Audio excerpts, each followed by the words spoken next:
Oh, morning everyone, and welcome to this week's video. I picked up a very old sketchbook with some of my degree work, and I landed on these pages. I was influenced by an artist called Ivor Abrams. He was born in 1935, and this is a diptych that he did in 1981. And I rather like the shapes, the colour. I'll leave those pages open because that not to copy, but for a little bit of inspiration. Because my small framed work has gone so well in the Pantiles down in Sussex House in the gallery, I've picked up some more frames. I toyed whether or not, but I've gone for grey. I've gone for a grey frame, and I thought, oh, I can experiment today. I've got a free day. I'm going to experiment with a bit of printing, a bit more, well, quite a lot more could go down on this sheet. And if I keep in the greys, I've got that green, but I'm going to keep in the greys and the blacks and keep it quite strong. I like the idea of something quite strong in that small frame. So that's my aim this morning. So different tones of grey I thought might be fun. I love that texture is just coming through.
So I might let that dry now, and then I'm going to let it dry, and I'm going to come in, I'm going to put some masking tape down, or, as I'm too impatient to let that dry, I might put some lines through. Right.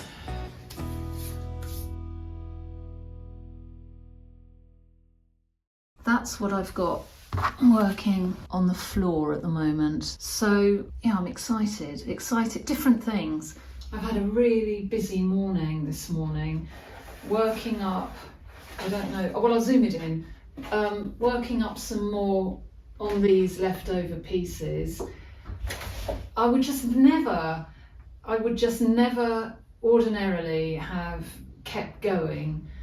It just goes to show you can just put something away, get it out and reinvigorate, and you see it with fresh eyes, and it makes all the difference.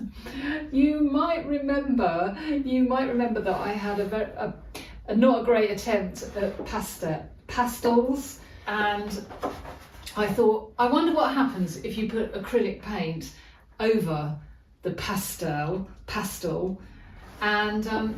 and it's quite interesting.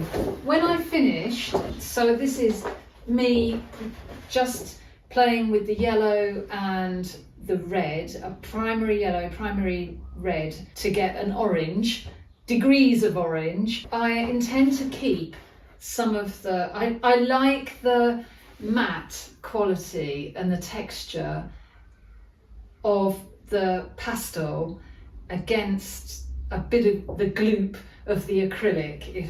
So it gives it a contrast. So there's a section here that I'm most definitely keeping. So when I've finished getting my acrylic on, I will use a fixative in that area just to make sure it doesn't smudge out. It's lunchtime now. All good plans. I haven't actually properly referenced my material. I just got carried away. I think there was I think there might be something in there, but all good stuff. What else have I been up to?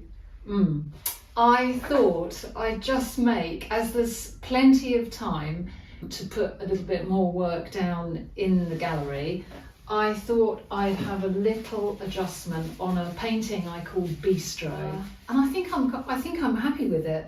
I'll grab it. Yes, Bistro, acrylic on board. I did it a little while back, and I've changed it up a bit. It's had some adjustments. I'll zoom that up. So again, it's just exploring a different colour palette and seeing what comes. Acrylics are amazing for that. I love that you can get a glaze. You can glaze in some areas and not all of it. It's interesting. I'm pretty sure it is dry. I had to mask out the frame, that so often I don't mask up and the frames have to be repainted just because of my impatience to crack on. When this is dry, I might even put a light coat of glazing medium in the acrylic areas, thickish paper, so before they're totally dry and framed up.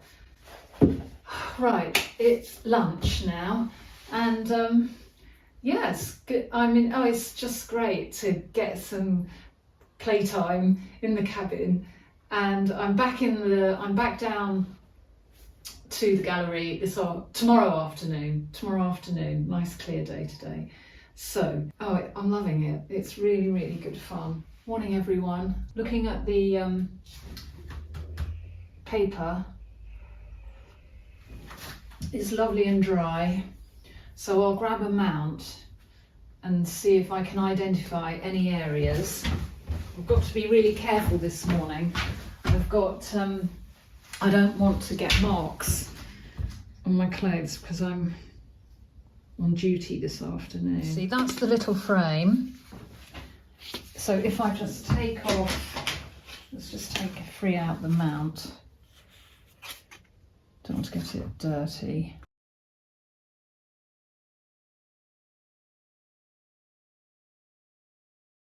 I'm looking just to see what makes the best composition. Everything is subjective. So one person might say, oh no, I prefer it there. You can only trust your own eye, listen to your own judgment.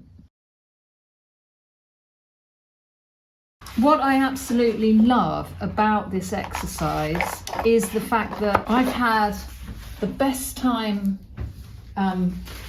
experimenting, playing with the paint and the pastel. It might be for reference material, it might be warm-up work. You don't waste. There's not a sense of, what am I going to do with it?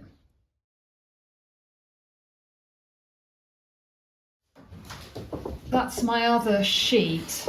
So if I wanted, let's just grab the mount. If I wanted to try and identify, can I? So this is the question at this stage.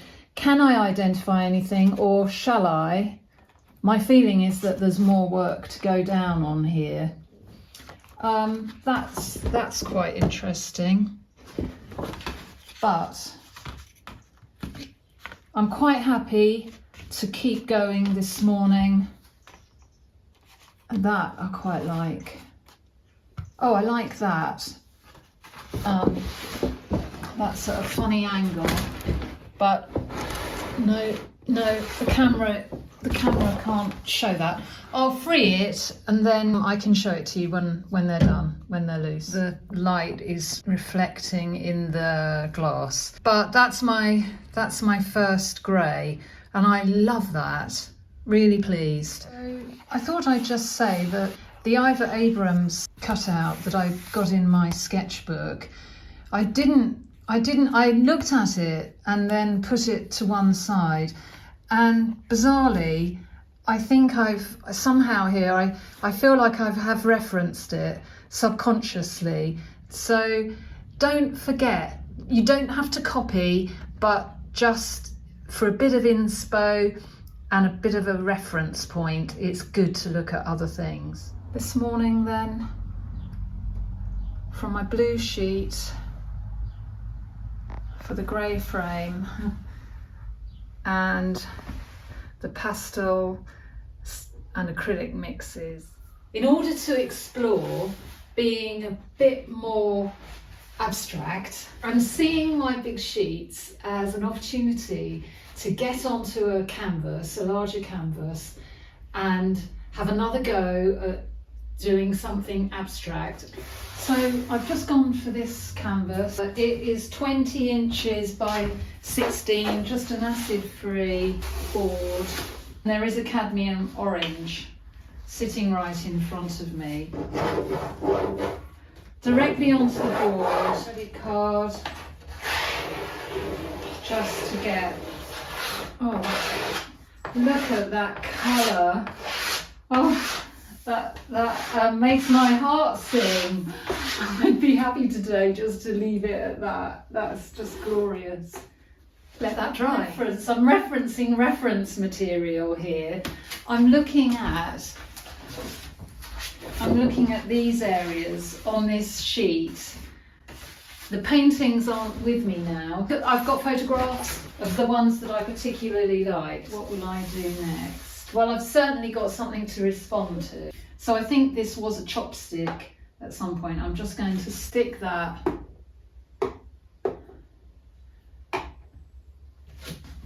in the paint. Stage 2, chopstick. Stage 3 was taking it outside and giving it a splatter. The Posca pens are really good to throw at the painting. So I brought it in, having had a splatter. I'm sure you guys do this already, but I have a little bundle of wallpaper, anything that has any embossing, a nice selection, and that's the piece that I've just been using on here to get a little bit of texture. Yeah, some textural element going there.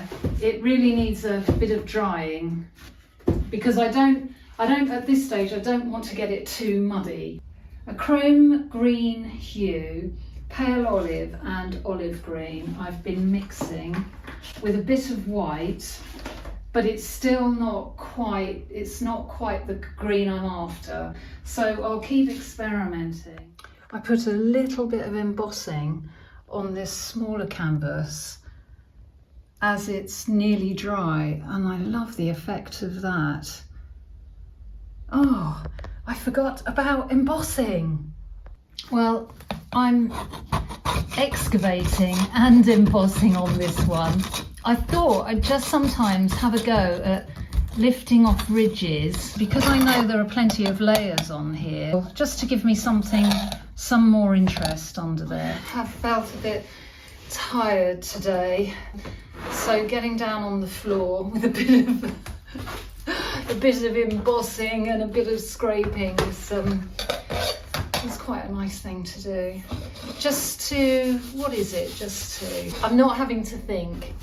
I'm just pressing things and rubbing things back to see what might come.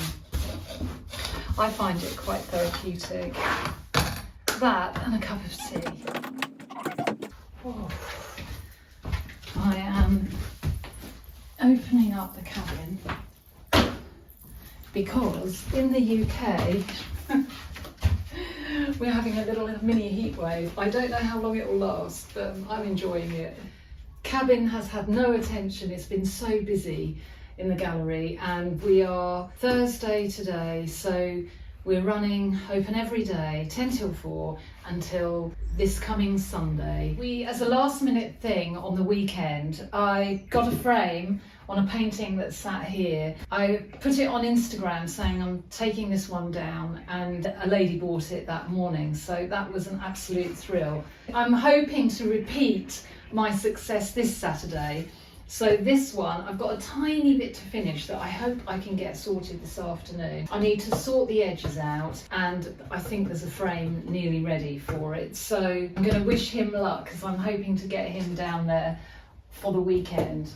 I had lovely messages on Thursday. Well, it's not just on Thursday. Messages come in as the days tick by. I'll start with Michelle P, because Michelle P said, have you tried with your big sheets? I'll grab these colour prompt sheets to explain. She said, have you tried taking your sheets, so a sheet that you've worked on with a plain back, have you tried cutting them up? So maybe you could do it with an A3 size. She said, cut them up and then rearrange them to put them back into an A3 size, and you will find lots of unexpected compositions. So I thought that was really good, and I do intend to do that, and I'll film, when I do it, I will film it. So thank you to Michelle for that. And then a couple of days later, Jenny Wren gave me an amazing challenge. Take your painted page, turn it over and cut it from the back, and then work on them for surprise results. So take your painted page, turn it over, cut it up, and then as you turn, that is the piece you're working on. I select the pieces that I'm going to cut. So I thought that was such good fun, and I will be doing that. So I will be doing that next week, taking on both challenges next week, because if I don't wrap up this video, it won't get loaded for Thursday. It won't be loaded for Thursday. Oh, another girl, Han, if you're watching, I'm sorry if I'm mispronouncing your name. I don't think you're Hannah. You will know who you are because you've had trouble with glazing. So what I thought I'd do, I'm just going to take a page and just show, I'll move the camera and just go over again my technique for glazing. Any sort of scraper tool will do the job, and then it's that simple. I pull. I'm pressing quite hard because otherwise you can't see what's underneath. And so if I put more paint down than that, over time, you will get to know how much paint you need to put down. I always have a rough piece of paper to hand, or I don't mind losing whatever's left on another sketchbook page.